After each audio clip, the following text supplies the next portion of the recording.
এই ভিডিওর মাধ্যমে বুলবুল ভাইকে একটা জাস্ট সালাম জানাতে চাই। এই ভিডিওটা অবশ্যই শেয়ার করবেন। বাংলাদেশ থেকে শূন্য হাতে ফিরতে হলো আইসিসিকে। বোর্ড প্রেসিডেন্ট আমিনুল ইসলাম বুলবুল ভাইয়ের ডাইরেক্ট না যে আমরা ভারতের মাটিতে টি-20 বিশ্বকাপ খেলবো না। আপনারা সবাই জানেন আজকে কিন্তু আইসিসি থেকে প্রতিনিধি দল আসছিল বিসিবির সঙ্গে মিটিং করার জন্য, এবং তারা কিন্তু অনেক চেষ্টা করেছে বাংলাদেশকে রাজি করানোর জন্য যে ভারতের মাটিতে টি-20 বিশ্বকাপ খেলার জন্য। যেখানে বোর্ড প্রেসিডেন্ট সহ যারা ছিলেন বিসিবির কর্মকর্তা সবাই কিন্তু একটা কথাই বলছেন যে আমরা কোনো অবস্থাতেই ভারতের মাটিতে টি-20 বিশ্বকাপ খেলতে যাব না। যেখানে আইসিসি থেকে বলা হয়েছিল যে বিসিবি যেই শর্তগুলো দেবে সব শর্ত মেনে বাংলাদেশকে আসলে রাষ্ট্রীয় নিরাপত্তা দিয়ে তাদেরকে খেলার সুযোগ করে দেবে, এবং তারা যে বিনু বলবে সেই বিনুতেই তাদেরকে খেলার সুযোগ করে দেবে। কিন্তু বাংলাদেশের বোর্ড প্রেসিডেন্ট আমিনুল ইসলাম বুলবুল ভাই বলছে আমরা ভারতের মাটিতে টি-20 বিশ্বকাপ খেলবো না।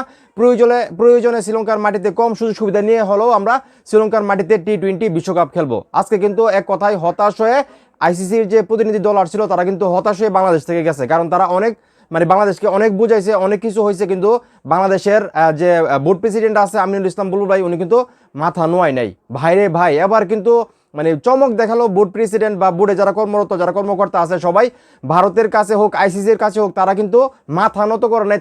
তারা কিন্তু এক কথায় থাকছে।